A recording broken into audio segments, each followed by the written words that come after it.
Hello, everyone. Thank you for watching this in the future. We're here in the past. Daniel and Bradley are actually in the farther past. Yeah. So they'll start playing in like an hour and a half or so, and then then they'll be caught up. We are recording this ahead of time because scheduling is horrible, and if we don't do this, then we probably wouldn't be able to do a normal session for the rest of the year, or at least the next few weeks. So, to fill in this gap, we're pre-recording some stuff. Hopefully, it's as enjoyable as the live thing, but probably not. Because we don't have all the beautiful interactions and the something happenses and the inspirations.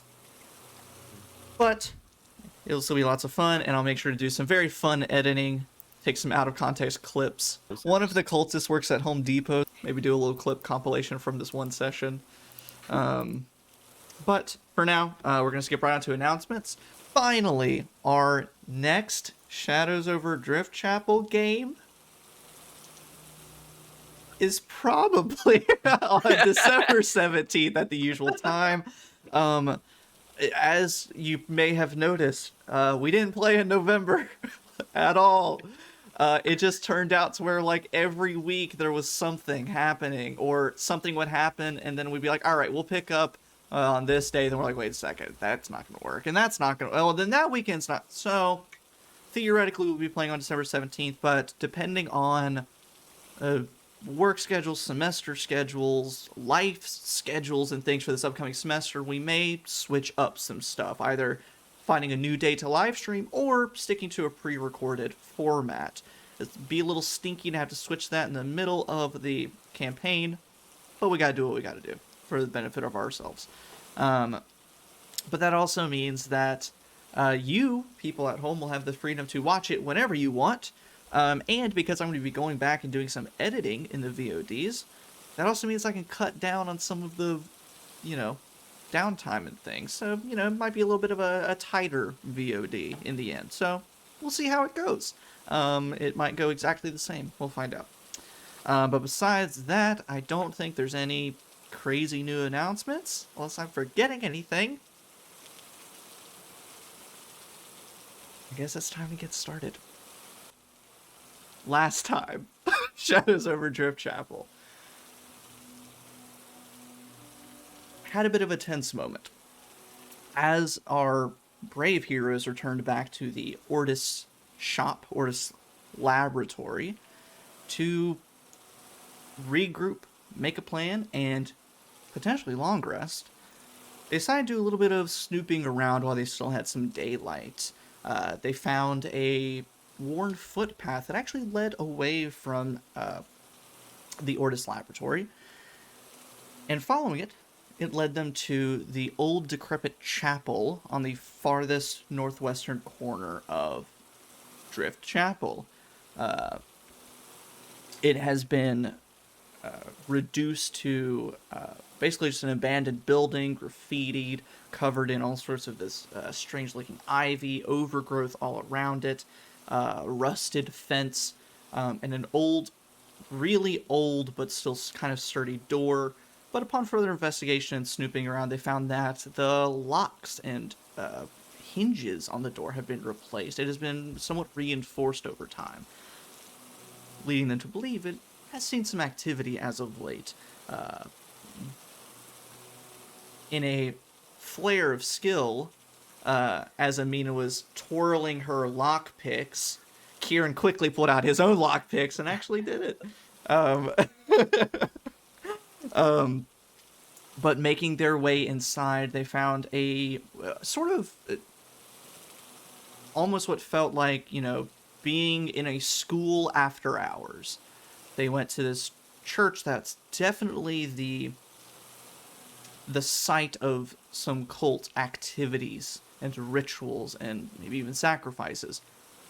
But in its off hours, they found unlit braziers, fairly quiet, desolate chapel, but still well-worn, crumbling, a bit of rubble left by pieces of the wall and old wooden furniture, but still the crashing of waves as it is right on the edge of Driftchapel, almost at a cliff leading down to the ocean, finding everything from old religious statues of a goddess, a worn ritual circle of conjuration in the main room, finding a cracked hole in the floor like it's been punched through from below, leads down into the ocean and the waterways beneath that they were traveling just a day or two before. They also found stairs leading up to the bell tower. Slowly making their way up, they eventually heard a voice, a bit of mumbling, where they found a person up there whittling away at something. As they gazed around, the bell had been replaced with a massive carving of that same statue that they mysteriously found on Kamin's body while transporting him out of the waterways. But surrounding this tall, lanky man, he was carving all renditions of clay versions of this little statue, wooden versions, wax versions, even trying to chisel some out of stone, completely covering all these different boxes and chests and table workspaces around the very skinny, narrow area at the top of the bell tower. Sludig very quickly advanced upon him, subdued him. You tied one hand to the opposite leg, I believe. My manacles. Oh, manacled him. Yeah. And interrogated him. He alluded to having some kind of knowledge of the statue, like he was searching for it, trying to get its visage right within these different mediums, but never quite right. Almost to an obsessive, crazed form, because even though it might have been right, it wasn't quite. Eventually, though, he seemed to almost lose his sense of self, replaced with a darker version. Eyes going dark, voice changing, as if something or someone was speaking through him. Essentially, demanding that they want that statue back. It's theirs, doesn't belong to them. I want it back. And as a D&D party is wont to do, essentially said, fuck off, come get it yourself, bitch. Eventually tying off this individual named Finch, tossing him over the banister down where the bell tower rope would hang. As Kieran was walking down the steps, Finch swung and hung right next to him. Quickly, Kieran... Gunshot echoed throughout the bell tower, and that's where we stopped. So, gunshot echoes out, Finch's life lost, Sludig Amina still up in the bell tower, and I give it over to you guys. After Kieran takes the shot, just continue moving down the steps of the spiral till he gets to the front door of the chapel, and is just gonna walk out the front door, take a couple steps, just like onto the stone steps or whatever that like kind of leads up to it, lean up against the wall of the chapel, and just pull out some rolling paper and roll up a cigarette. As you do, taking out the paper, take out a little bit of tobacco, or maybe something a little stronger than tobacco. Just I don't know what Kieran does. Just tobacco.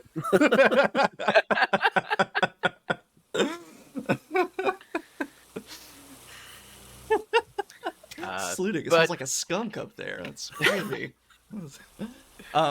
Kieran, as you start rolling, a bit of water drops down as a slight drizzle, slight breeze starts to roll through.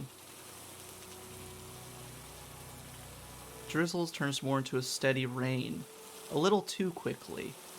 Wind gets a bit stronger. You hear the crashing of waves not too far from you, since this is kind of on like a raised plateau off of Driftchapel. Then eventually, cigarette into mouth, the rain starts to come down. You take a little kind of cover beneath the overhang, but then the wind gets so strong it keeps blowing out the cigarette to the point now the rain's starting to come down to the point where you can barely see.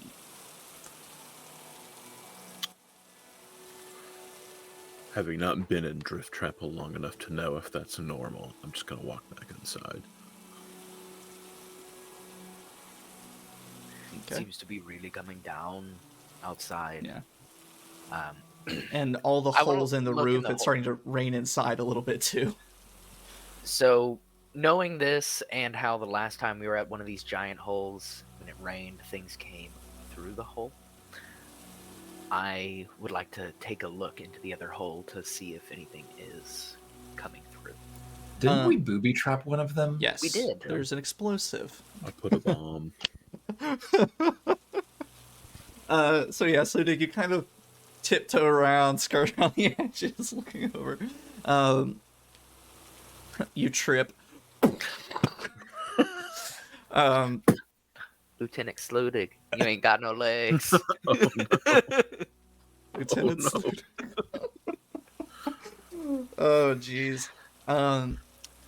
You can see down into the water. The water level is rising, but as of right now, you don't see anything climbing up yet.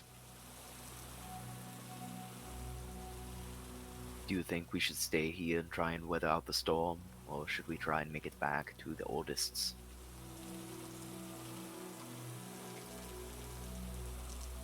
Well, I don't know about you all, but a little rain didn't hurt anybody, and I'd rather take our chances out there and get a little wet than, wait to see what comes up out of there. I'm fine with that.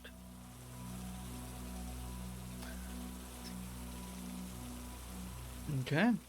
So gathering up whatever things, you can hear the wind howling outside. It's sort of hitting some of the cracks of the chapel just right, where occasionally it makes this high-pitched whistling sound as it comes through.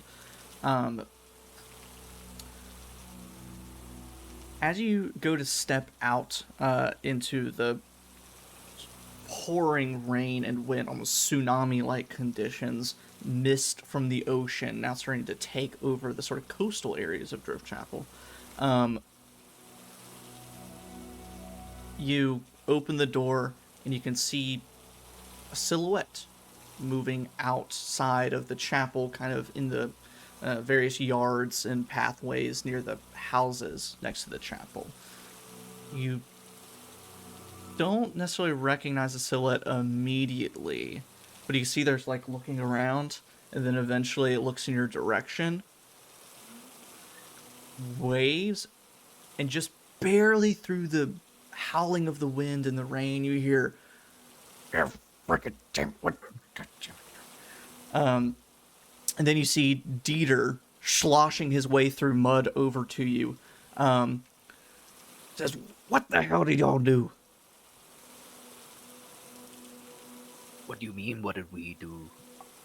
I heard a gunshot. Next thing I knew, damn raining and winning. And he points out, and you can just see out over the ocean just these dark black clouds rolling across it, like an even worse storm is coming in. And he says, and people started coming out of the houses, every one of them on each street, people, all the townsfolk. I thought they were dead. Well, is it not a good thing that the people of this town are not dead? Perhaps yes, perhaps no. They're Did trying they to look like the cultists, all covered in sea life and the like? It was hard to tell. They're heavy coats and hats, but one of them eventually banged on the door, and they were searching for something. Some fella named Finch. Well, I don't think that they're going to be able to speak with this fellow. Ludwig grimaces. And he kinda two and glances two up to the together. He tower. remembers hearing the gunshot, and he's like, "Okay, You said they're looking for something or someone. well, they were looking for him, and I guess that meant that they knew he was in trouble. I don't know how they would have known that. Either way, they probably won't be too happy to see you." Probably we should do our best to not be seen going back to the tower. Do we even want to go back? We can't bring this amount of heat back to the Oast. It's not right of us to do that. And Amina. Even though it is terribly hard to see, you do see some orbs of lantern light start to move to the point where they're starting to get a little bit bigger, a little bit brighter, seeming to be heading toward the direction of the chapel.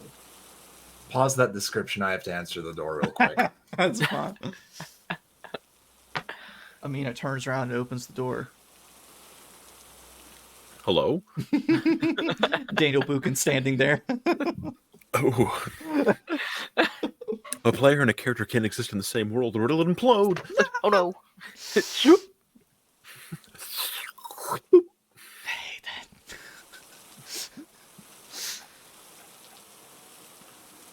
Yeah, I gotta find the map of Driftchapel now so that I can think of somewhere else that we can go.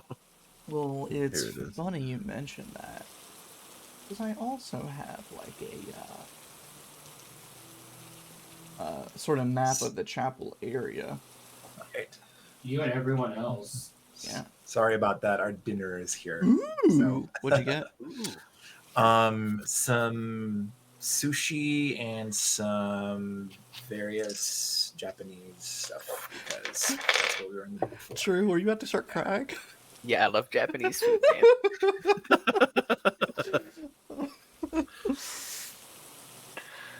Yeah, I was never a huge sushi person, and my mom really wasn't. But there was, like, she got into it and then had me try it. And I'm like, yeah, I mean, it's fine. But then I started catching myself like, ooh, I'd go for some sushi. And that stuff's expensive, Yeah. but it's so good. Love it. Has a weird hold on me. Hmm. So sorry, was there Logan? Say that one more time. That You was see supposed to see. people with lanterns heading in the direction of the chapel. Okay. So as I see that, I need to tell everyone, well, this is a lovely conversation we're having. Might we try to do it somewhere where there's shelter and, we might not be spotted by, unpleasant company and sort of nudge people to be like, look there, we need to move. Are there windows like in the chapel that would like overlook the bit of like ocean or cliff that's near? Yeah, they're a bit, salt crusted and horrible and dirty, but, Still glass or just like empty? still glass. Okay. Good for them. They have a guy for that. The old abandoned building glass guy. Yeah. Everybody's got one of those. One of the cultists works at Home Depot, so they use his employee discount all the time.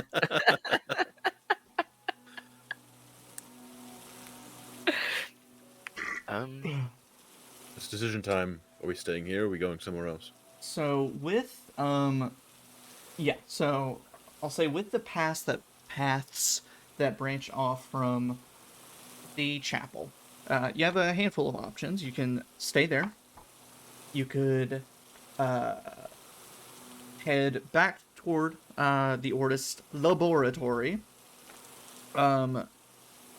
But as Dieter said, they're asking around over there as well, so there might still be some over there. And like it was also mentioned, don't want any heat coming over there. You could head south, essentially into the town center, deep into town, potentially going to the inn. But again, it's not necessarily a safe space anymore. Essentially, and then from the town center, you could basically go to wherever you want. You could try and find an abandoned house to hole up in. Alternatively, you may notice on the map, as now that the storms are rolling in, the storm is rolling in. Even though it is hard to see, you can still see the light of the lighthouse is still on. And even Dieter doesn't know who keeps it on.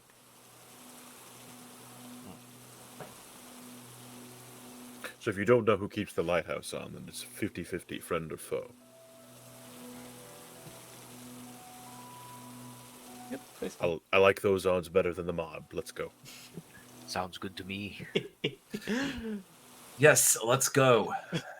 So you quickly scurry away to the very distant, muffled sounds of people yelling, searching, trying to find Finch or find I'm y'all. gonna accidentally kill the entire town of people.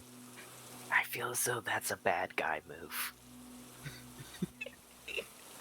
You would be correct. That's always my one. So like cultist, classic villain, but there's always that part of me that's like, Those are people. I mean, those are people. Like, Can I take something and jam it like in the lock of the door to keep it from being picked as we leave? definitely could. You definitely could. That won't, with your, well, if you're trying to make a quick escape, I'll roll. Let's do it. make an intelligence roll with your proficiency with thieves' tools. Okay. Cool.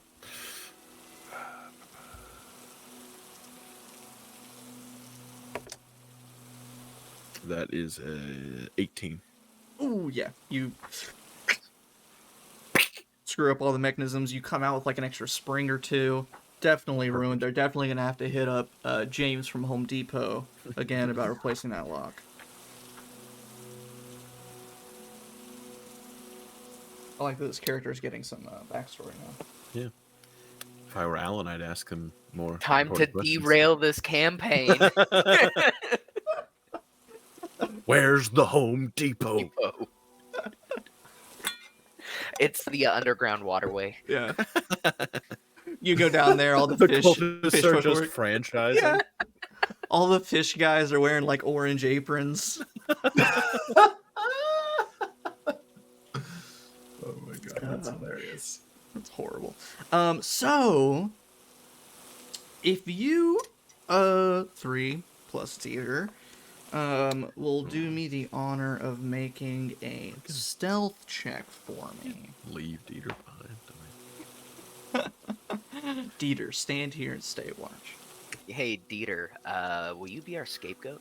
Blend into the crowd and tell us what they're doing if they do A anything. rogue different. making a stealth check? How innovative. I'm 21. I got a 10. 18. All right, Daniel, make an animal handling check. Oh, sorry, I got an 11. That's Oh. plus 6, plus 5. That's better. And then what'd you get, Bradley? 18. Let's see how they do. Oh boy. They get such a high bonus. That's a 5.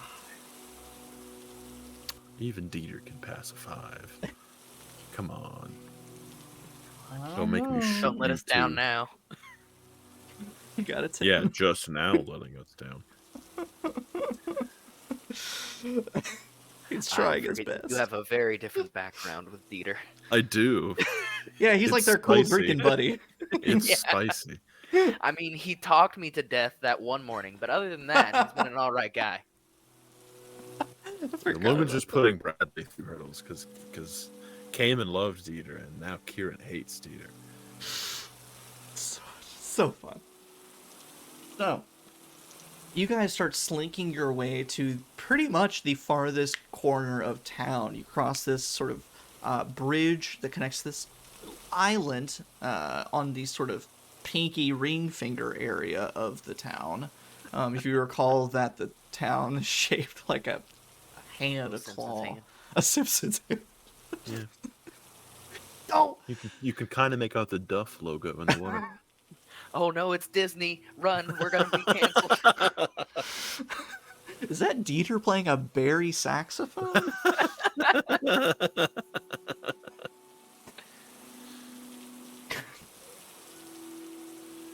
Fucking Home Depot, fucking Simpsons. Sorry. Oh, This is what we get for taking such a long break. I know. So, you head to this sort of isolated island connected by just a handful of bridges. leading over to it, passing through these homes and buildings and old rundown shops and storage facilities. You see more of these townsfolk running from door to door, smashing, looking into it, holding up lanterns, really searching for someone or something. And eventually you start to overhear occasionally them yelling and saying, "They're not here! Oh, empty! I don't know where they went!" And so clearly they know who they're searching for. And at this point, by the time you make it to the far side of all these homes and shops and buildings, the storm is in full force. You can barely see, the block ahead of you. Feet just slurping into the ground with each step, and to the point where you can't even hear anything over the wind and the rain. But trudging on ahead, you finally make it to that final bridge that connects all the way across to the lighthouse. And with that, if you will each give me one more stealth check, since you're going to kind of be in the open. Absolute got a 17. I got an 18. 19. Damn, guys. They ain't got no chance. You finally make it to the lighthouse island. It is up and running, and you can see through sort of the slit windows going up each a bit of light coming from inside. As you wind your way and make it up to the front door, it is well reinforced, completely made of iron, rusted and salt encrusted for being just on this little island out at the ocean. And the entire time you're walking up to it, the waves crashing, the wind threatening to throw you off of this little outcropping of land. You see that there's sort of almost like a metal doggy door almost, probably for deliveries or something. So clearly whoever runs this literally doesn't leave ever. But very quickly, upon investigation, it is locked and sturdy door. You can knock, or How? yeah. No, sorry. Go ahead and finish, and then I have an idea. I was gonna say, looking a little bit, you see that there does seem to be a thin chain sort of protruding from a little plate in the wall that seems to be some kind of pull bell almost. Essentially a doorbell. Do we want to announce ourselves in case they could be friendly? Or should we just try and get in there and ask for forgiveness? Well, I have an idea of how we can get in, but if they are friendly, I don't want to apologize for destroying their lock. Besides, it sounds like the whole town is looking for us anyway, so what choice do we have? You can try the lock at least. Okay, so who's Well, gonna do that's- the picking? I mean, if Amina doesn't volunteer, Kieran will step up to try and pick the lock. I mean, I'll give it a shot. Go for it. So do this at disadvantage. If I help her, can I cancel out that How disadvantage? can you help her? Just like over the shoulder, backseat driving the lock. That would be horrible. I would say yeah, because with all like it's more like feel plus the rain Yeah. and wind. So I'll hold my could coat I over her. help? But so doing that, could I pull out the drift globe and cover up just enough to where it's focus light so she could really see it versus this dark and dreary, rainy night? And can Dieter pour some booze on the lock? Can I So hold on. No, it's fine. No is expected. So Kieran, you're gonna hold up your coat like an umbrella or like a barrier. Yeah. Sludig, you're gonna try and like cover up drift globe. Yeah, give some adequate lighting.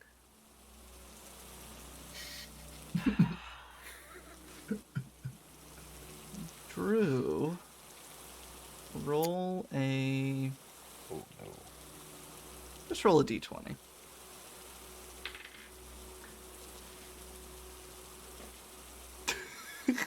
I don't know if you can see that. No. That's nat 20. Nice. Oh my god. So yes, Amina. You start to get down to look at the lock. The wind and rain kind of getting into your eyes, making your hands slick, and plus it's getting dark and darker and darker. And you start to struggle a little bit. And then Sludig shines drift globe, covering it up, so it's just sort of this almost cone, half bit of light directly on the lock. You see it's one of those crappy Home Depot locks, so you know exactly how to pick it. So go ahead and roll your sleight of hand check, just a straight roll.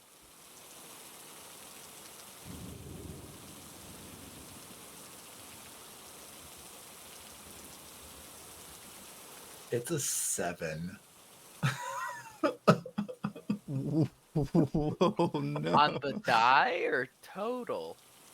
Because that's with my dexterity proficiency, because I rolled a 3. Should be like a 10 or something. What's your dexterity? Because you said sleight of hand, yeah? Or your proficient thesis, so it'd be your dexterity plus your proficiency bonus. Ooh, I can math. Okay, that would make it like 11. It's better. You click at it. All of your tools keep slipping from your hands a bit. Your feet keep slipping on some of the rocks every time you readjust to get a better angle on the light. Kieran, make a perception check at disadvantage for me.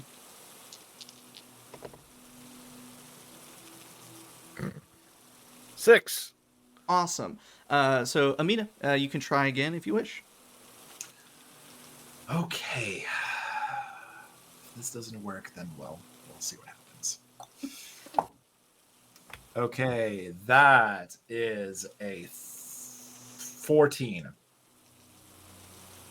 14 once more, slipping on the rocks, and eventually at this point, your elbow hits Sludig's arm. Sludig, you move and nearly slip yourself and then catch yourself.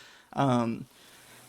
So you kind of take a breath, steady yourself again, and start to maybe consider an alternate route. Then you hear, "Hey, who's over there?"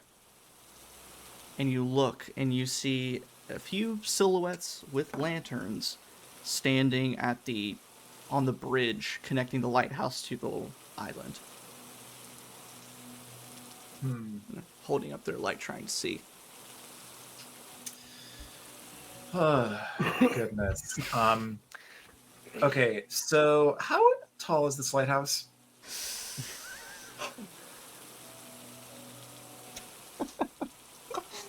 Oh, I love questions like that. It's on par with like, what's this made of? Like, you're just like, oh god, you got something up your sleeve.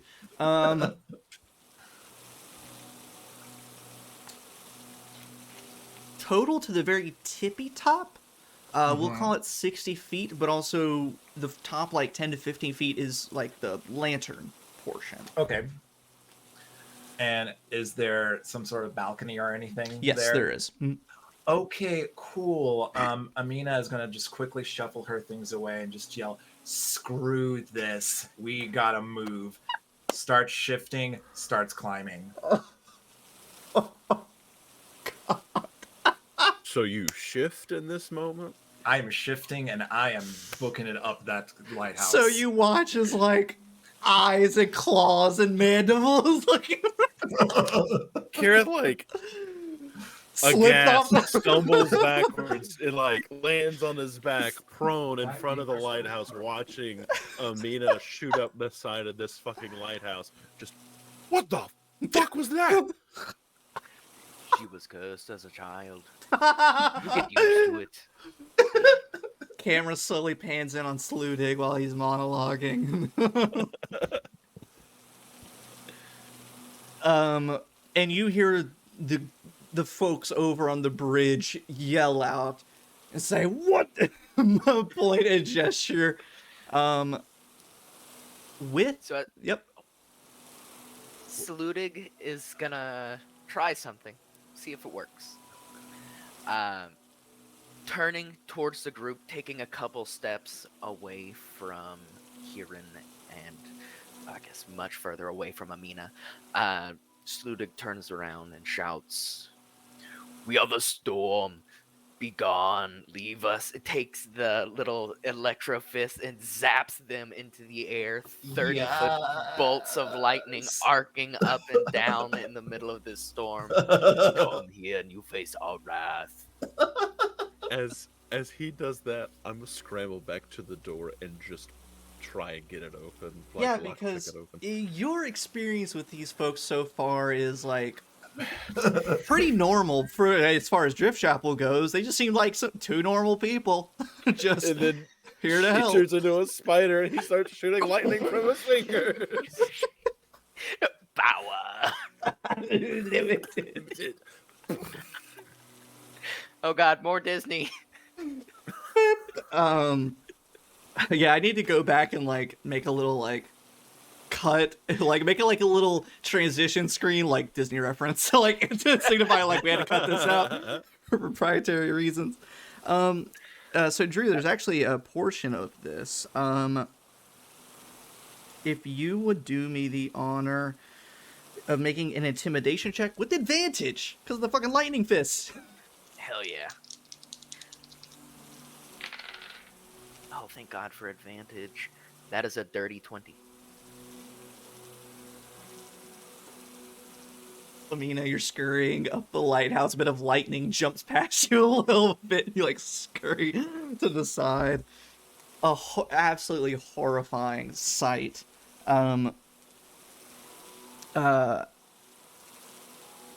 see that in your past experience, such was the case for Finch, and such was the case for many of the cultists you've seen, is that they are willing to die for things. In fact, sometimes they will kill themselves for things to exact some kind of power, to call upon some darker magic. Immediately you see these 4 individuals standing over at the bridge take a step back. You see a little bit of shifting as they kind of turn to one another. And without saying a word, they just start to slowly back to the edge of the bridge, then quickly scurry back into the darkness, back into town. So I make my way back to Kieran. It looks as though they may not have been as die-hard of cultists, if they're cultists at all. I didn't expect that to work. Miraculously shooting lightning from your hands? Or Well, having seen these cultists cut themselves to pieces of their own will, I expected they would show less fear than that. you know, when I met you were on fire, and now you're shooting lightning from you. Is there anything else that I need to be aware of that you may just decide to spring up in the middle of something? Sludig thinks for a moment just to make sure as Drew looks at his... No, we got all the time in the world. And I hold up a pocket watch and then put it back. Well, at least I can ask you what time it is. It has many uses. Mainly telling time. As most watches do. Anyway, and I'll turn my attention back to the lock. Amina, as you scurry top, sticking to the glass like a suction cup. So where the lantern is, there is a walkway around it, but then there's also these glass panes around it. But enough investigating, you do find a couple of them that are hinged and can open up. It'll just take a little bit of, roguish finagling to undo the little latch, wiggle through, and then you're in. Well, perfect. I'm going to do just that, trying to get in. Perfect. So Bradley and Bradley and Amina? No. Kieran and Amina, if you'll both make some Thieves' Tools checks, dexterity and proficiency. I'm at disadvantage. Because of You the both rain would and be. shit. Yeah, you both would be Oh. at disadvantage. I will once again pull the drift globe into my sleeve so that it only goes out as a cone. Oh, God, that's horrible looking.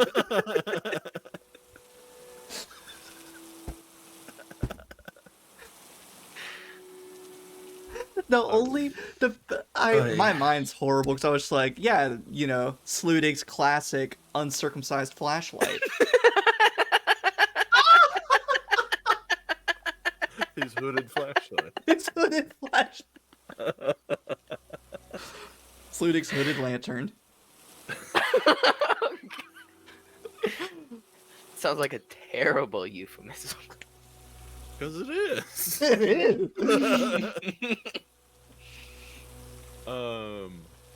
Okay. Let me double check my math. Yep, I'm doing this correctly. Disadvantage. Got a 15 and a 16, which makes my total a 28. Oh fuck! Jesus. All right. After redoing one of those because my cat decided to mess with my dice, at disadvantage, lowest one of those two would be 16. Okay. Both of you, almost simultaneously. It's that shot in the movie where it's like the two, yeah. Both get your respective locks undone. Amina, you swing open one of the windows and slip in, get some of the water off you very briefly, and Kieran, you feel the lock come undone. But you can see that there's multiples as the door still is in place. There must be another one kind of inside, some kind of latch or something. Could I use a combination of my thieves and or tinker's tools to attempt to further open the door? Yes. If you will make the same disadvantage, thieves' tools, etc., etc. And Amina, looking around this sort of lantern room, as we'll call it, glass on all sides, you can see the storm roiling around you. It's just a very narrow walkway, all made of brick and everything, that wraps around the very bright lantern up here that occasionally will move past your face. But you eventually find a hatch that seems to lead down into the lighthouse itself. Kieran, what'd you get? 21. That'll With a do. natural 8. You feel the hook or latch on the opposite side come undone, and you feel the door give a little, so it is unlocked now. And I step aside and let Sludig open the door. I will open the probably very heavy door. Just punch it in. No. Okay. Amina, what do you do?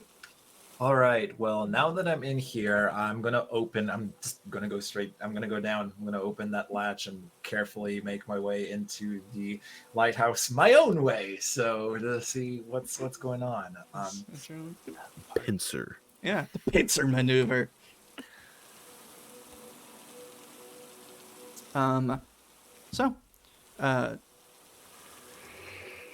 Bottom door creaks open, hatch creaks open. Yeah, descriptions work for both. You see some firelight as the door starts to creak open, the hatch creaks open. But people on the bottom, Sludig and Kieran, as the door opens, you're met with some warmth on the other side from whatever heat is being enclosed in the lighthouse. You hear sort of a reedy, weak voice talking. It says, "These storms are getting worse by the week. God, I should go give her what for." And you start hearing footsteps sort of ascending as if upstairs. Her? I say out loud to Sludig softly. Something tells me we might should have knocked. Something tells me I don't think he would have noticed. Has this been a feminine or They actually. masculine? Yeah. More masculine, but Oh, old. old, very old. Well, do you think we should wait here until they come back down, or should we try and follow up? Maybe meet with Amina if they've entered. Well, if that person sees Amina in her current state, they will likely have an attack of some kind. So I will just loudly knock on the inside of the door that we're on, and I'll say, "Hello there." Amina, it echoes up through the lighthouse as you're like starting to slowly descend. It's just for a moment. Everything freezes. And that's where I'm gonna go pee. Oh my god.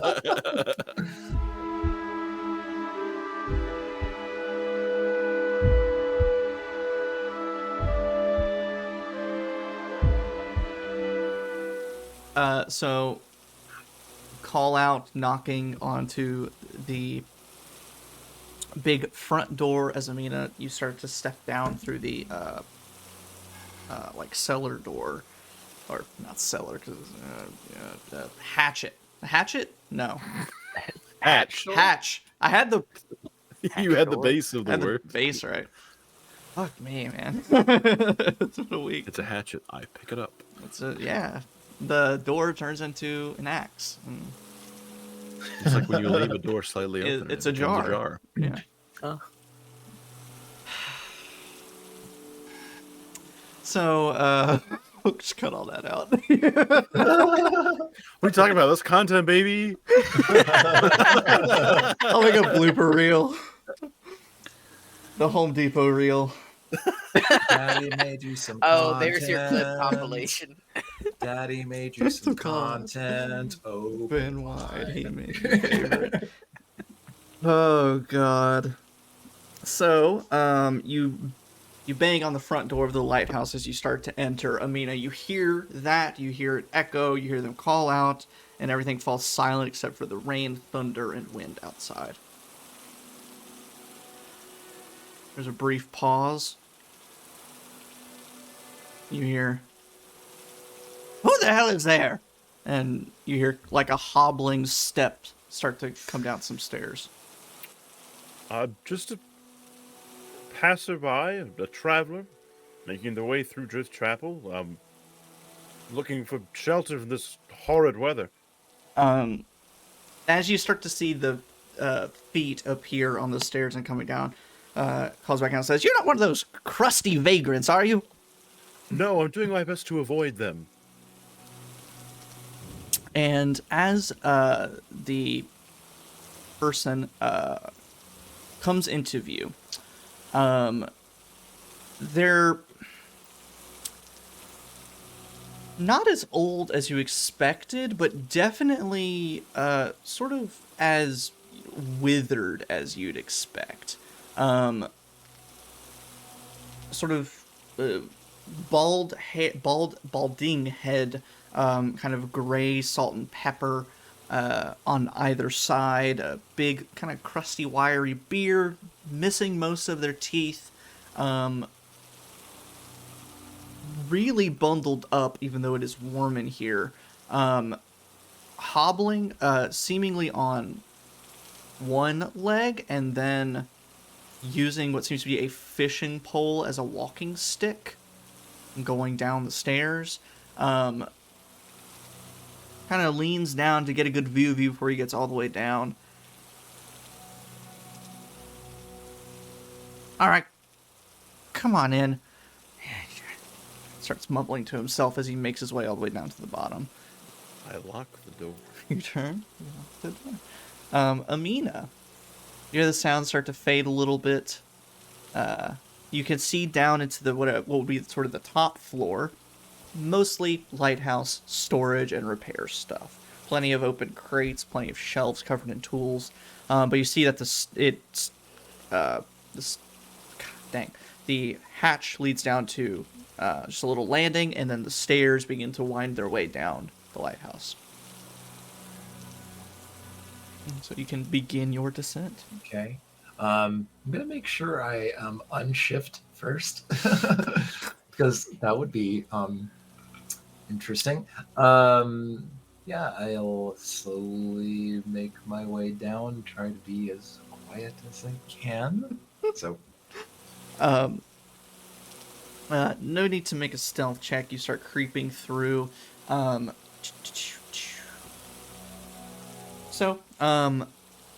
once you make it to sort of the top floor, sort of lighthouse storage area, you make it down to the third floor, which seems to be more general storage.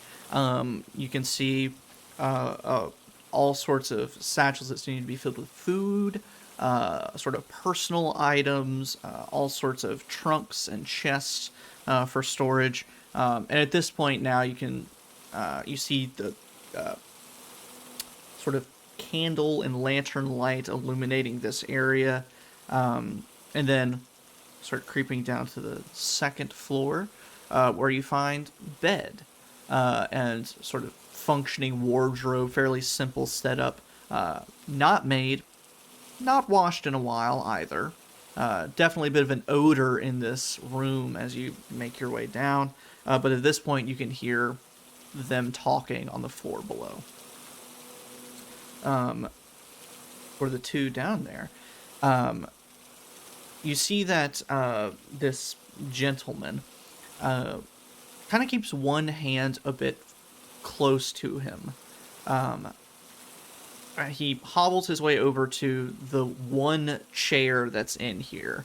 There is a stove that's burning, giving off a lot of heat and warmth.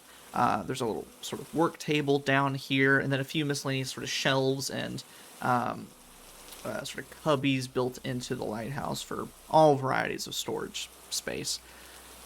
But as he sits down, he doesn't offer to shake your hand or anything, keeping one of his hands close, leans his fishing pole cane off to the side, kind of like looks up at you with these kind of glassy, almost milky eyes.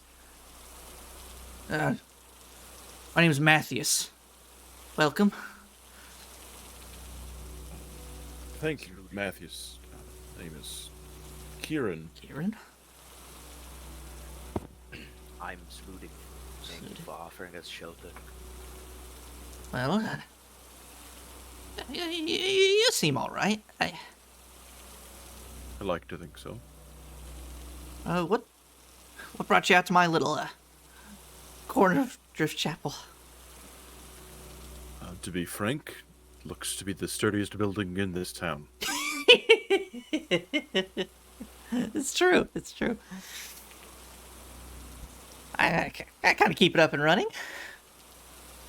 I'm sure the people of this town appreciate that. I don't care about those people. You don't care about them. You seem to perform a very important role for them. Well, that's true. There've been some ships coming in from out at the sea lately. It starts like kind of adjusting uncomfortably, and I've done them a little bit of a service. It's mostly for that witch of the sea, Katu, as those crusty folks call it. You've been doing this for her? Oh, against her, that witch has been causing storms. Usually about this time during a storm, I like to go up to the top and open up one of the windows and yell obscenities out to the ocean to see if I can scare her away. So, Sludig is laughing throughout this. Well, it seems as though we could be friends then. I have no love for Katu either. Good. This is horrible. I would say so.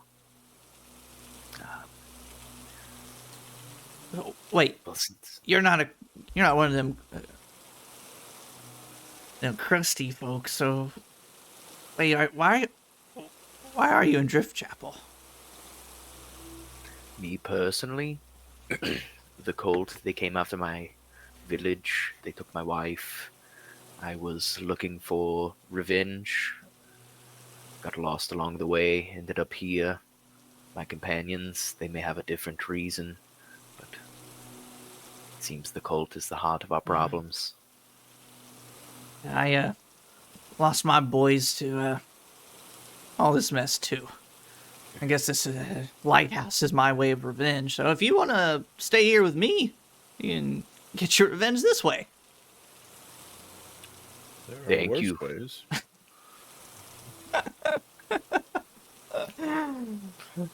That's true.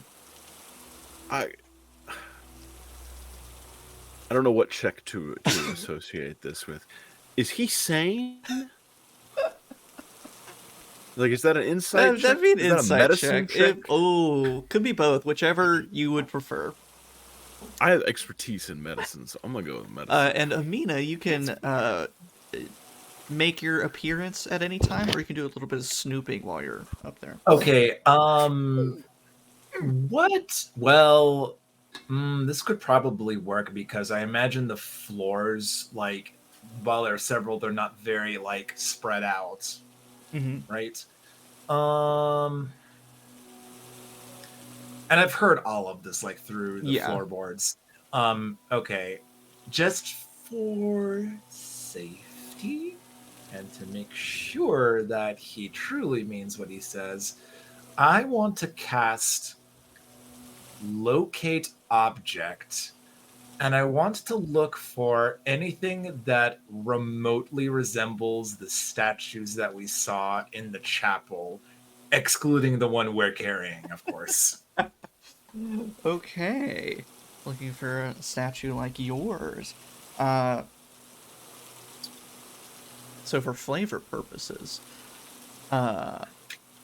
spiders typically have the ability to feel the vibrations through their webs whenever they're touching them. Yeah. I imagine Amina can have a similar thing of just like touching the walls, touching the floor, and just like tough, like feel out to everything and search for stuff. And you do not find anything that resembles a statue like that. Well, then he must be telling the truth. Okay. He's clean. I got a natural 20 for a 27.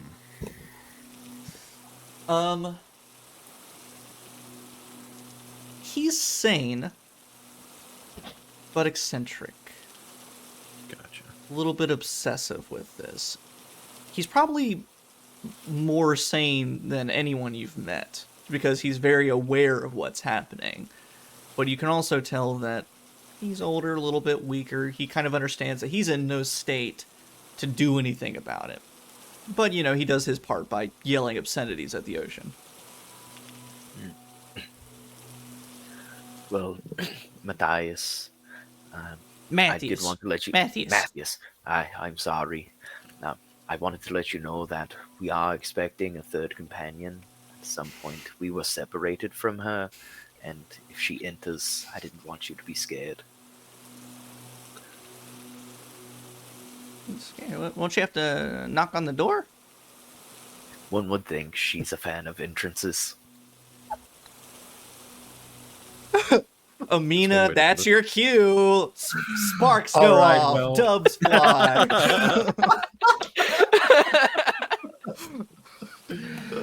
Oh God. No, that's her sister. Anyway, well, Amina will like she'll have done her like search to make sure that like there's no sign of cultish anything. And hearing everything, it's like okay. It sounds like I'm okay to come out, and then she starts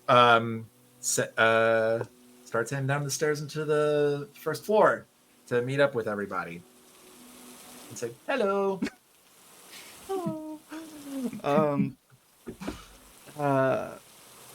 Matthews greets you. There's the one chair in here. There's nowhere to sit, so you guys kind I'm sitting crisscross applesauce. It's a little Like awkward lean at up first. against Yeah, them. say like you do the like wall lean. but it's warmer in here than everywhere else. But he welcomes you, introduces himself. Again, quickly confirms that you're not a crusty folk. And then he asks us, so, what's it like out in the town lately? I haven't been out in a while. I only get just supply deliveries. Note. You're not missing anything, Oh, really. okay. Who delivers your supplies?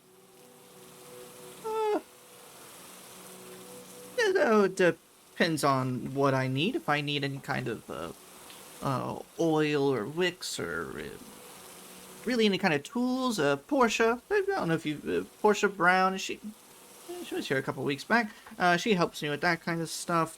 It says, and then Miss King, Olivia King. She brings me food.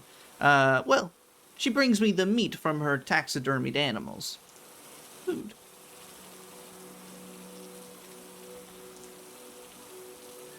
Well, at least they're not being wasteful, which is good. Very interesting. It seems like those names have come up before. Might perchance that we need to give those to a visit once the storm lightens up a little bit. And speaking of the townsfolk, they are a large portion of the reason that we came to such an outlying part of town. They were screaming for someone, a group of people maybe, and being outsiders. That very well may have been us. They may have taken us for them if it wasn't. But things seem to be going sour here. Oh, it's been sour. How long?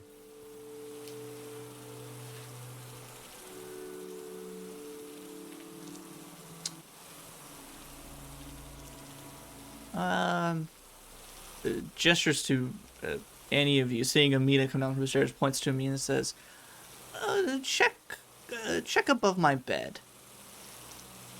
I keep track. And I'll go up there and I'll take a look at to where She he's has pointing to. tallies carved into the wall, though, just endless.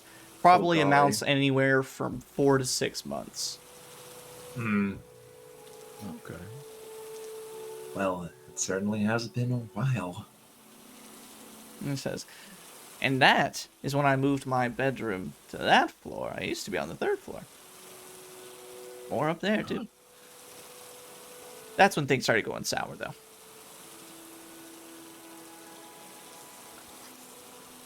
Good to know. Are you expecting any supplies from either of these individuals anytime soon?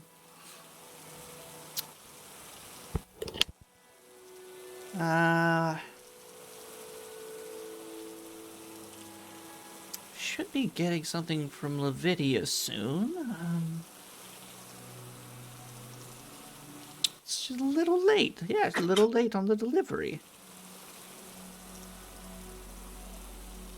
Does this happen frequently? Or is she Oh, usually no, fairly punctual? you're fairly punctual. I thought I've seen all the ships coming through from the Eggfield Isles, and I thought that means food, supplies, but a little late. And she also gets vegetables and other stuff that's not meat from the inn. Yeah, she was supposed to be here just a couple days ago, I think. Note.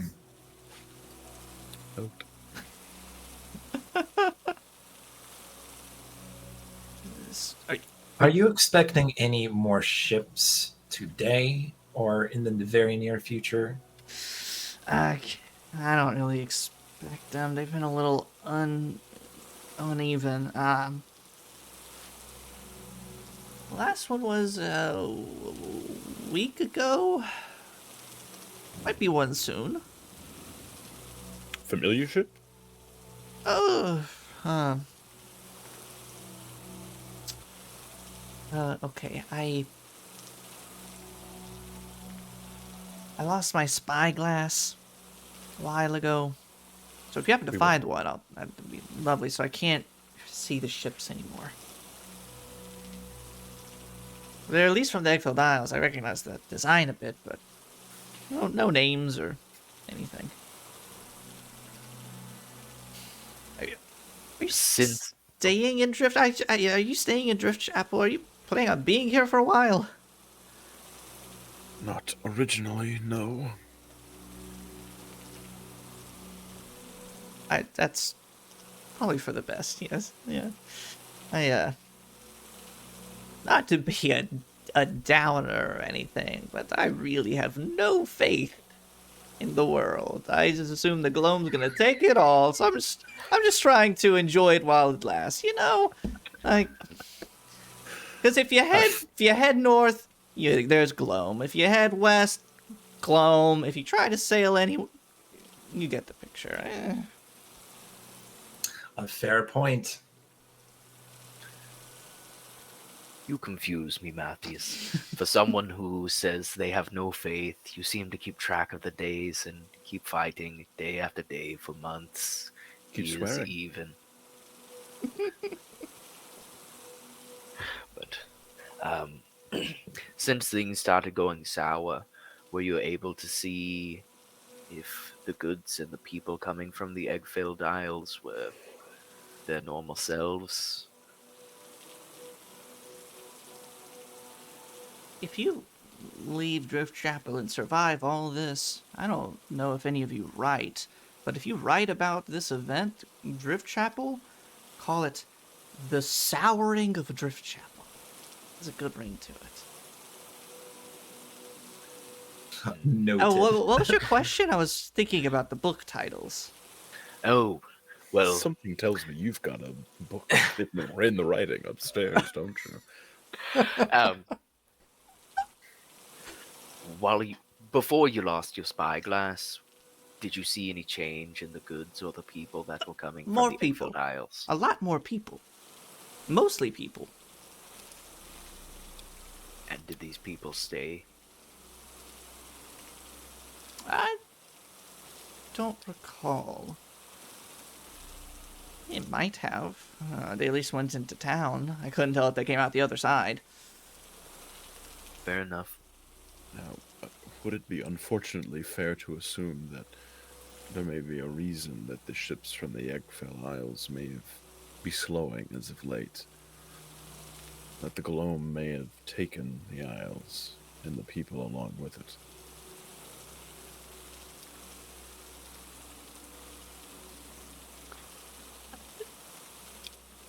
Likely.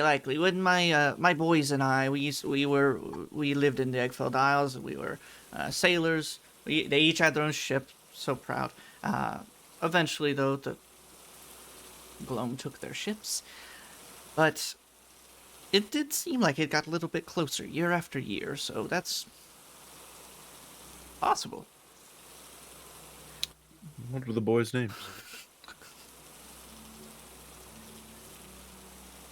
Go, Logan. Go. Make up names.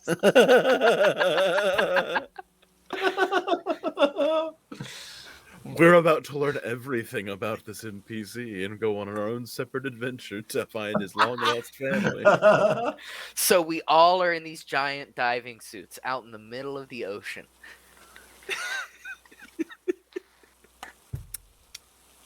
There's a fourth person holding a golden statue. Unfogs the visor. Okay. You wake up. Oh my god. Kamin literally rises from his grave. So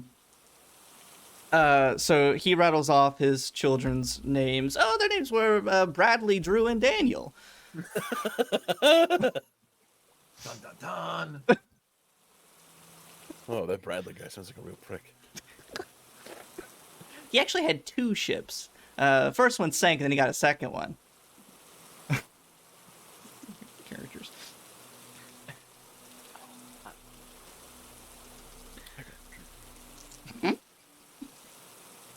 Well,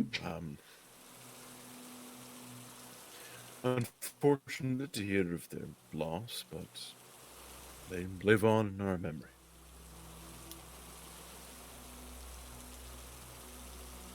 I guess so. I mean, them at the time, and also, memory is fickle, so it could be our own interpretation of who they were. Because, they're very well, I could have gone on to remember them as someone they were not. And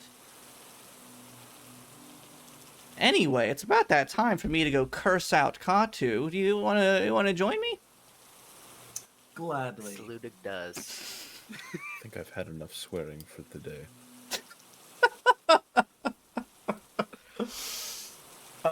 And you watch as he goes to sit up from his like lazy boy recliner, and when he puts his hands down on either side, one of his hands is like a massive sort of blistered looking pink claw covered in all these like boils and blisters and scabs, almost like it's salt encrusted.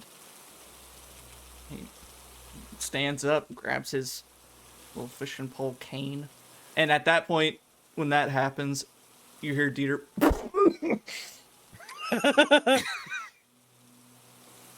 Sharp elbow. whiskey in his beard. Dieter's first words are to Or to vomit.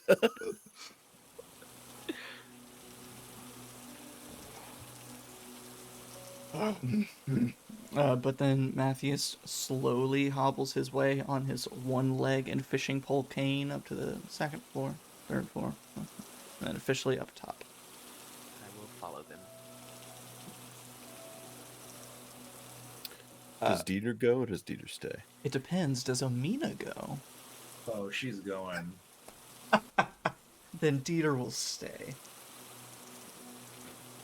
Oh no, Bradley! I changed my mind. I didn't like the way you sat up like that.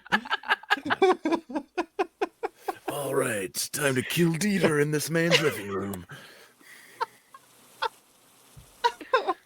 So the three of you make your way up. Kamin, Dieter, you stay down below. Dieter, nice. Dieter immediately, as he hears the hatch kind of close shut, says, "What do you make of this fella?" It's difficult to make anything truly clear through the, extra bits. He seems sane. He's of his right mind. It's just a peculiar mind. Realistically, all I can see here is a good safe house. Somewhere else we can fall back to if things continue to get worse. Though its location to the sea is a bit troublesome.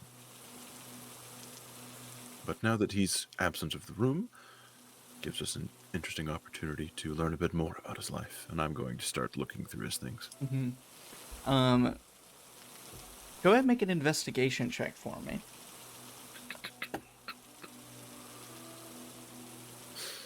Ooh. 17.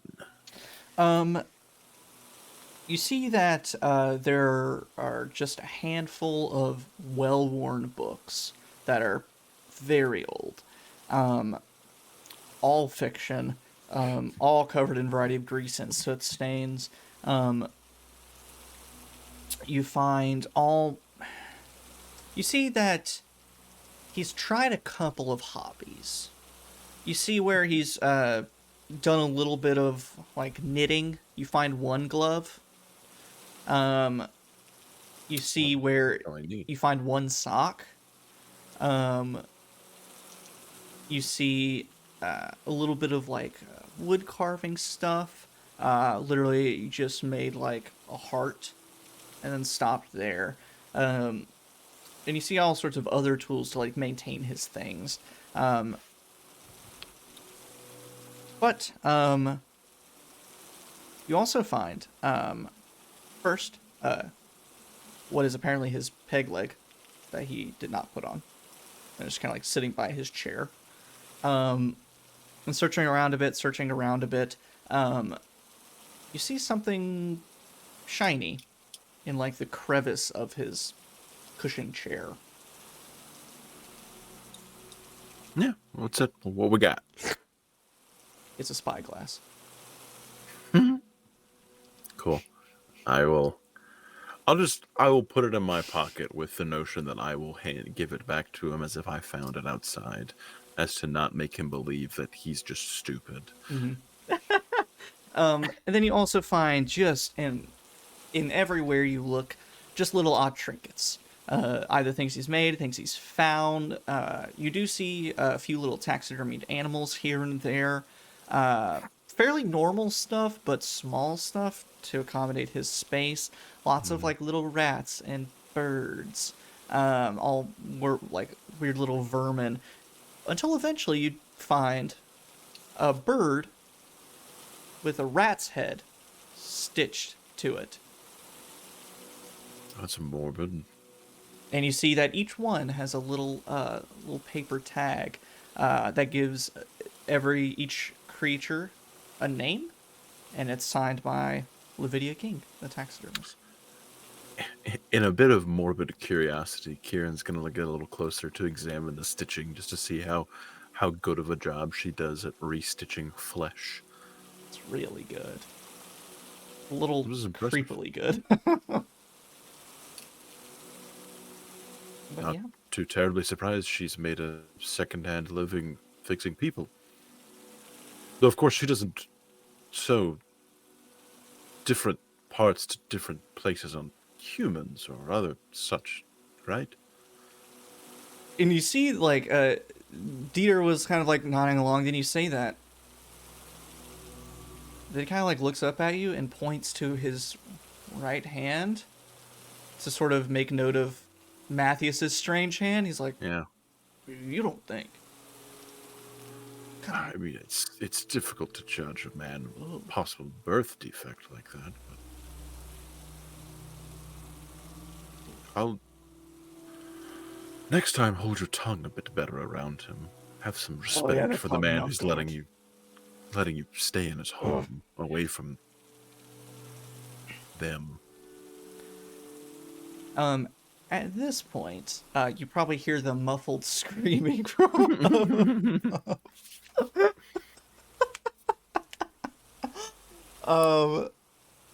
and while the three of them are up there screaming and yelling, it surprisingly does start to feel like an argument. And you find yourself not just absent-mindedly screaming at the ocean, but you start catching yourself, like when a wave crashes on the rocks below, you respond and yell at it. There's a thunder crash and you kind of point in its direction and respond to it. So you unconsciously start having an argument with the ocean. Interesting. Dang. How easily can we see the rest of the town from here? In these conditions, you see the faint bits of light moving around the town. Okay. But on a clear day, you could probably see the whole town. But in these kinds of Okay. conditions, a little bit harder.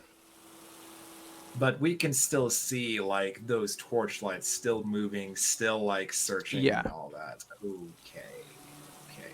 Is there any particular places that they're converging on? It Or seems going pretty in and out of- spread out, going in and out. But it's not like it's these large swaths of people and their lights. It's sort of just, Switching classes. 3 or 4 here and there. Okay, gotcha. Thank you. Okay. So, anything in particular you guys want to do while cursing at the ocean? Not while, but Sludig is gonna wait and continue cursing alongside Matthias until they are done, and afterwards, Sludig will say, "I do apologize for our friend Dieter. I'm sure you know of him being around here, but maybe not, since you just get deliveries." Oh, I've heard about him. Heard he's decent sort. this he's had his ups and downs. Is all I can say about that. But what he does bring up a valid point. Many of the people we've seen in our adventures working against Katu have had not necessarily similar effects on the body, but strange effects that have changed them. Would it offend you to ask how that happened? Would you believe bad luck? So I like to fish, and well, come. And he leads you sort of back down to one of this little storage areas. Starts to shift some stuff around, and he's doing it with pretty good ease, surprising for his sort of age and state. Moving some of these boxes and trunks around, and he opens up one, and it's full of old liquor bottles and beer bottles, but that have been like sort of capped off and tied up, and in each one you see sort of this black looking sea slug, maybe a dozen or so, and he pulls out a couple of them and he says, yeah, sort of like catch these little guys. I assume it's a horrible parasite. He says, look at this one. And he holds up one, and you can see like it's just kind of this like amorphous black slug type thing, but as he sort of like shakes it and kind of holds it to one of the lights, you see an eye appear in it and get like sucked back in. A little shy. He puts it back down in there. Is that the same thing we picked up off of Kamin? Yep. Okay, that's what I thought. That's the same thing that I'm carrying right now. Yep. Oh my God. Okay. Don't put them together.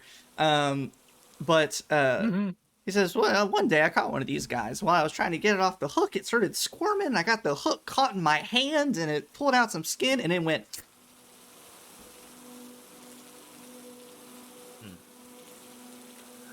Well, you seem to have acclimated quite well to it. Everybody else who I've seen have these strange creatures into their body, it has taken much more from them.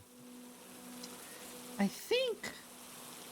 He like kind of holds up his strange clawed hand, and you can almost see almost like blackened necrosis on his hand, like the flesh has died. But when you glance away and look back, it's almost like it moves around his skin. And he kind of rolls up his sleeve, and you see that it stops like halfway up his forearm. It says, I think... I don't know, but I think I'm just too strong for it. Like, a little too, just a little too smart, a little too powerful. Well, you are the first person I've seen take one of these and live to tell the tale, but maybe so that and you argue with maybe Katu with the way this storm is raging. Like I said, too strong. And he closes it and locks it up, and then, again, sort of out of just... He starts to move some of the boxes, and it takes you a second to realize that, on occasion, he'll, with his big, strong, clawed hand, he'll just kind of grab the side of a trunk and just lift it up with the one hand and move it. Like, he has the, one super strong hand, and then, just keeps working, putting stuff back.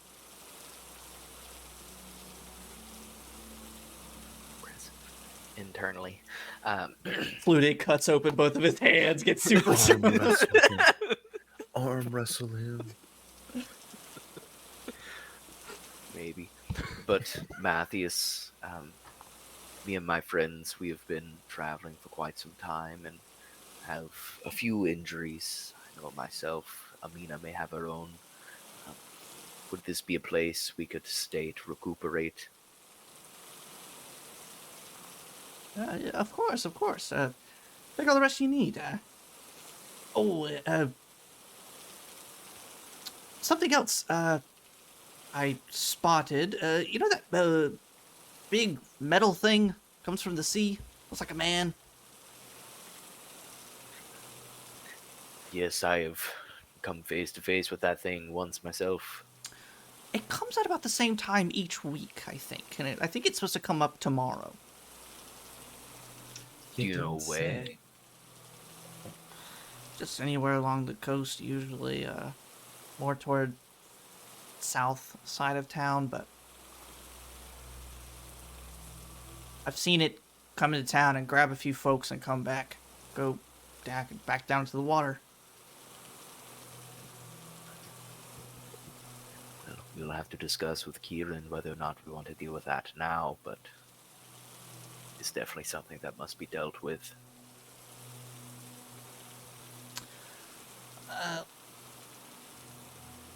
You guys have your own, like, road rations or anything? 'Cause I haven't had the food delivery yet.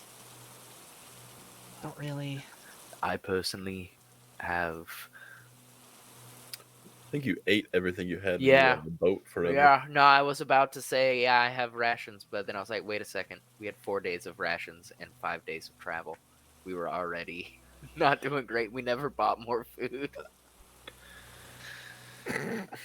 Oh, God. 10th Looks level like we adventure gotta is starving. eat the thing. Oh golly. I'm not eating a slug, though. Well, I'll assume that.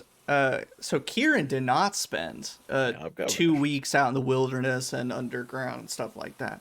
So I'll assume that Kieran has like enough for today for this, nights of rest, dinner and stuff. But yeah, may have to hit up Lavidia for some sweet, sweet flesh.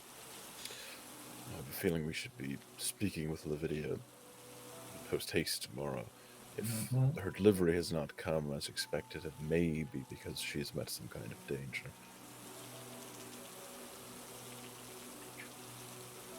You see that Dieter nods along. Okay. Any other things you want to say, do, pose before you kind of wind down?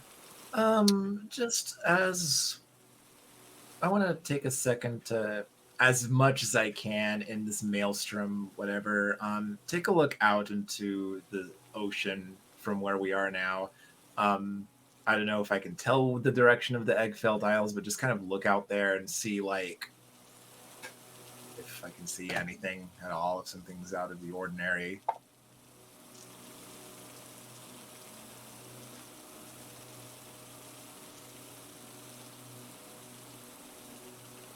First, make a just a flat wisdom check. Okay, Sam, I think we should call it. let's see. That's a 4. Sure is ocean out there. Sure is an ocean. That's a lot of good sea out there. The thunder, wind, and rain all around you in sort of this glass room you're in. Looking out, you know the general direction of the Eggfeld Isles, and you see all the black clouds across basically a black ocean as well at this point. And you start to get that feeling again of the ocean is talking to you, and you just kind of have that urge of like yell back. However, Daniel, if you will roll a d20 for me. Okay. I got a 14.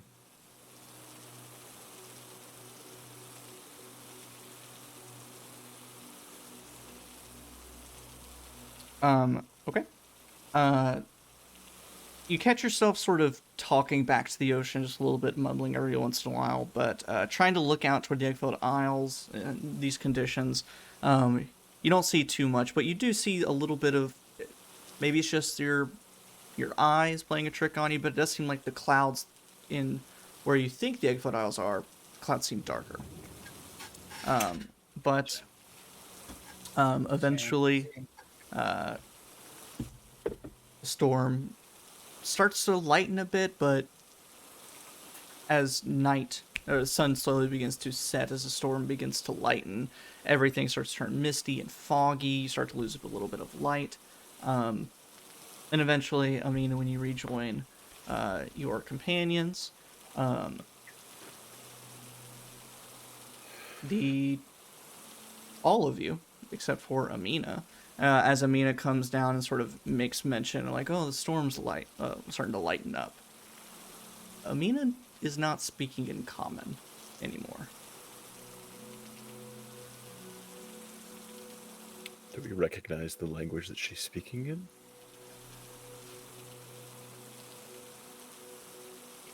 You don't, but Slewdig, you start to feel that sense of yelling at the ocean, having an argument.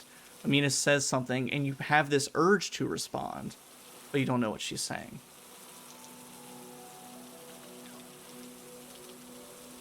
There's something strange that has happened to her up there, obviously besides the language issue.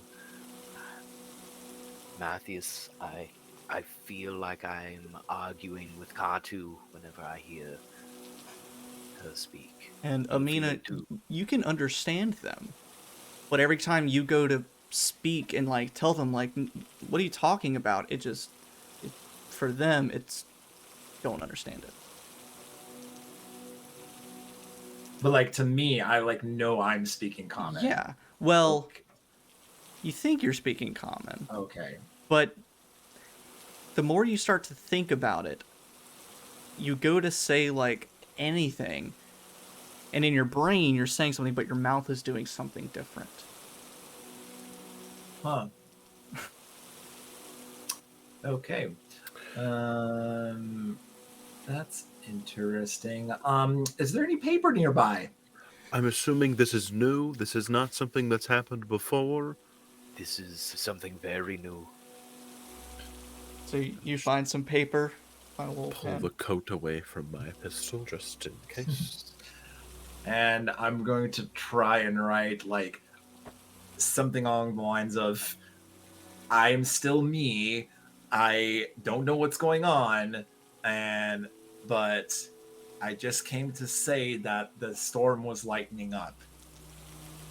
It starts out in common. I'm still me. And then it slowly starts to turn into some other kind of script as you start to write. And your hand is almost like refusing to do anything else. Oh my god. I ask Matthias again. Have you felt anything like this before? Whenever she speaks, I feel as though I need to speak back to argue with her, like when we were yelling at Katu. I think that happens sometimes. It's like if you sometimes if you listen really closely, you can hear Katu whispering. And if you really try to listen, sometimes you can hear, but other times it gives you nightmares. Well, at least for me, it just gives me nightmares. I've never spoken another language, though. I mean, Have you ever had someone else to speak a language too that would understand that you weren't speaking common?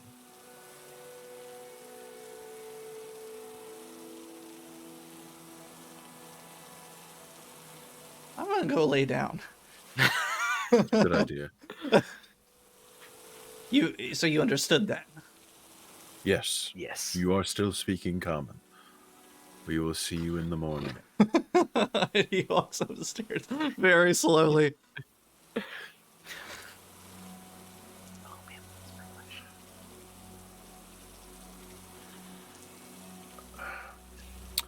So, Kieran, in a medically logical sense, is going to try and see if like repetition will help the problem as opposed to make it worse.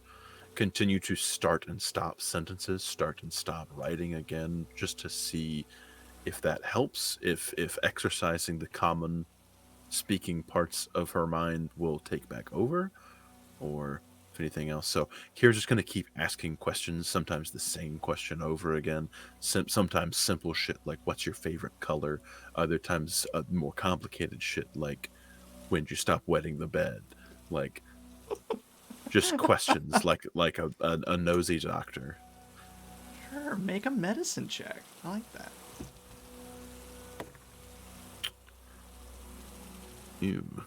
Still a 16. So Amina, Just nice being a rogue again. you keep thinking, like, every time he's like, what's your favorite color? And you say it, and then he kind of looks at you for a second and move on to the next thing. But eventually, with enough repetition, Amina, if you'll make a wisdom check for me.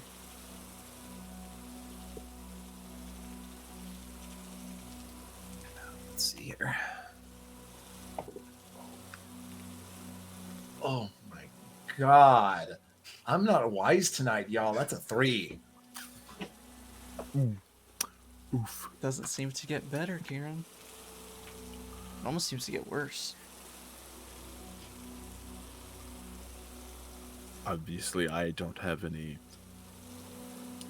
Medical technology has not progressed to the point of any kind of drug or supplement that will aid in whatever the fuck is going on. So in my professional opinion, I diagnose some bed rest.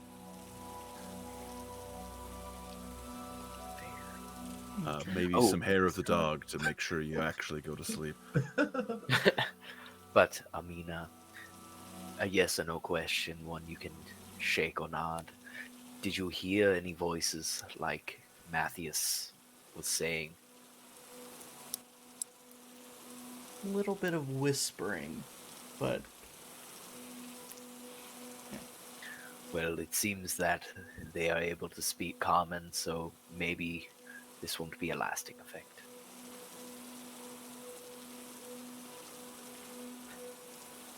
okay.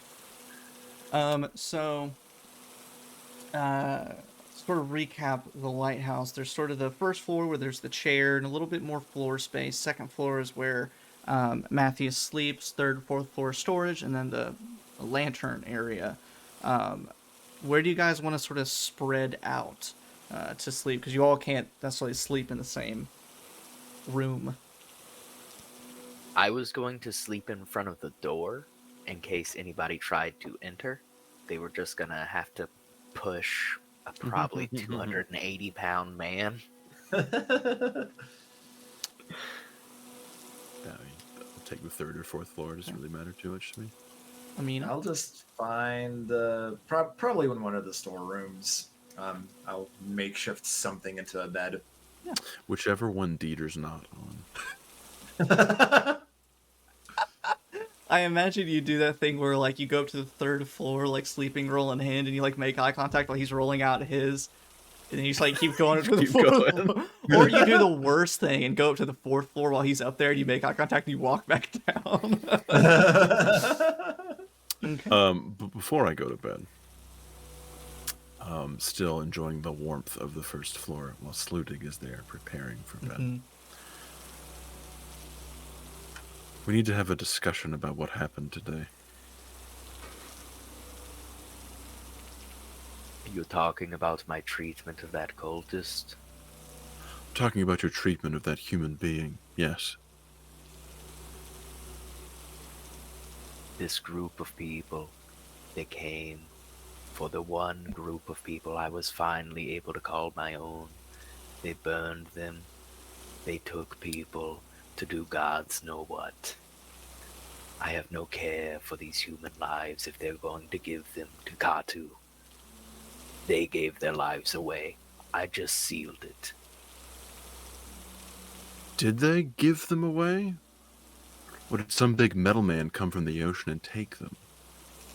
If we can protect them before they are taken and their minds are gone, then we will do that. I am all for saving the people of Driftchapel if they can be saved.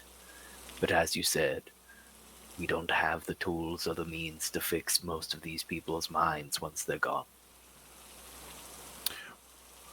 We're not going to find the answers to those problems by splitting their skulls open either. If we leave them alive, they will stab us in the back before we're able to solve any further problems.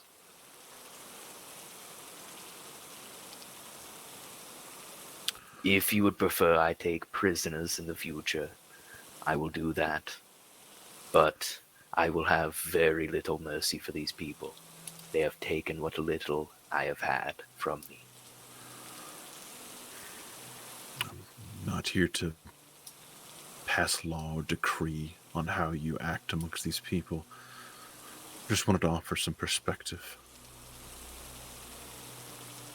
What was that thing that she pulled out of her bag in that tower? Honestly, I'm not quite sure. It was a possession of our previous companion. When he died, the cultists and the creatures that were down in the tunnels underneath Driftchapel and much of this place, they seemed to go after the statue more than even us. So it must be something very important. Why keep it? Why not destroy it? Get rid of it? We just arrived back in Driftchapel. We found no way. What are we supposed to do? Throw a relic of the ocean out into the ocean to try and destroy it? Break it over your knee? It's a statue of solid gold, right? You're a strong fella. I appreciate your vote of confidence in my knees. However, However, I have arthritis. I have arthritis, and that's a big ass gold statue that I might be able to, but I feel as though the consequences of messing up that roll are dire. World's worst stub toe. One last thing. Then I'll leave you to whatever peace you can find. You said in that bell tower you didn't know if you could trust me. How in the hells am I supposed to trust you? When I've come into this town, you're the closest to sane people I've found, yes, but wonderful new magical abilities and mysterious secrets keep popping up. This works both ways. I didn't come here to Driftchapel to fight a private war against an army of cultists in the end of the world. But I'll do my part for it. It's what he would have wanted anyway.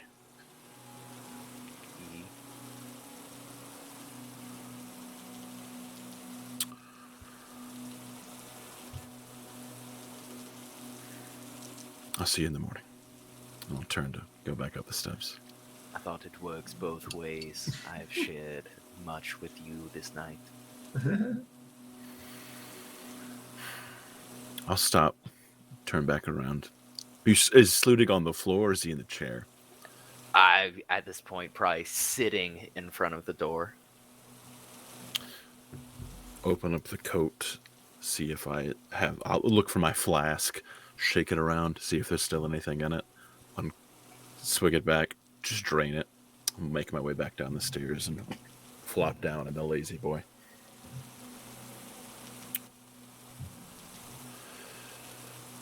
I came here to bury my husband. The loss of a loved one, that is something I am all too aware of the feeling. It's not something I was aware you were dealing with. It happened a long time ago, when the war was still relevant to the world.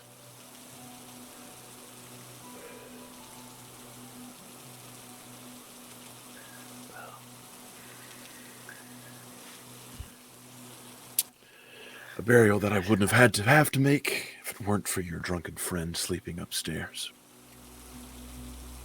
Dieter, I know he's not the most trustworthy fellow. I know he has issues with his past, but that seems rather serious, what happened. You do not have to explain. If you wish, would you tell me what happened? It was late 20s, early 30s. It's hard to remember. Atticus and I were stationed in a fort far to the northwest of here, towards the coast. Typical duty. Keeping a watch, I was member of the medical corps, taking care of the wounded that came back from the different fronts of battle back to this fort. Atticus was one of those. We met, hit it off, ended up staying around. He was in no condition to return to combat after the injuries he sustained to his legs, so he stayed with him. We grew closer, and a relationship ensued. Dieter was among a company stationed there, battalion of guards, keeping watch over the fort, while us eggheads did what we could to keep the people alive. It's our job, it was his job. Till one night, our faithful watchman decided he'd had enough of the war. He wanted to go home to Driftchapel. So he left in the middle of the night. I woke up to the screams a few hours later. Creatures tearing through the fort. I don't know what they were. Saw shadows, glimpses of what they might have been.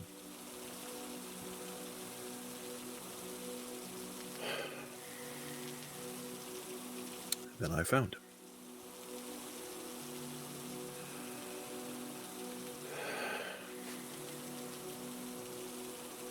Covered in mostly his own blood. Did what I could to make him comfortable, but there was no coming back from that. I was the only survivor. When other companies came to reinforce the fort to bring their wounded, they found me covered in blood, surrounded by my fellow soldiers. I was made a hero, for I faithfully and alone stood against the tides of the Gloam to protect this fortress in the name of the Dawnhammers. Fucking joke.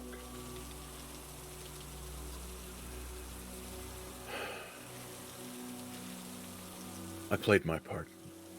I stuck around, did my duty, saved some lives. But I made that promise there that night that I would take him back home. I didn't know much about this town.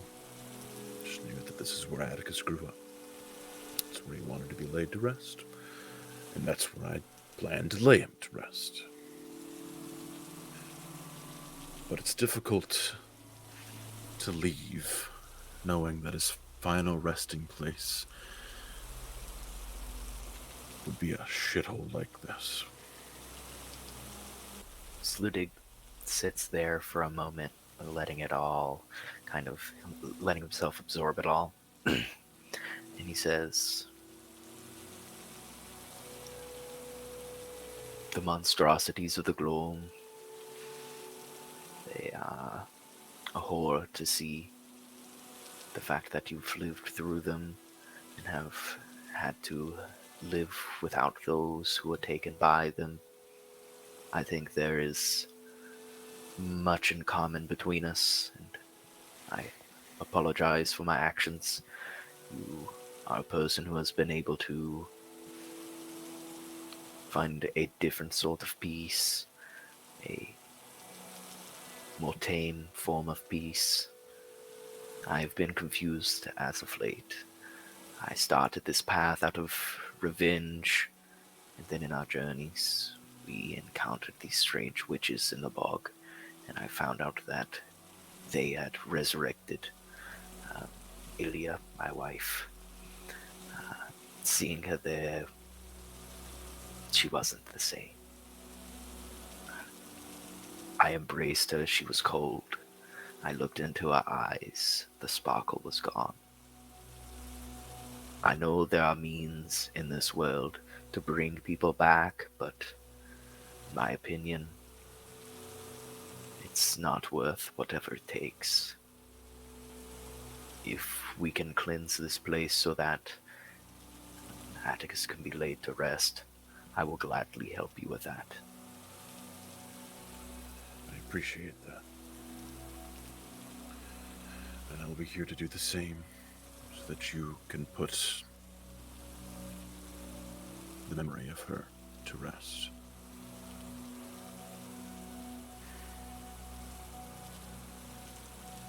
I think with that, Salute will share a couple more moments of silence because that's the vibe I'm getting, That is the vibe. and then lay down and think for a while before going to sleep. And Kieran will just make his way back up to the whichever floor. Lay down.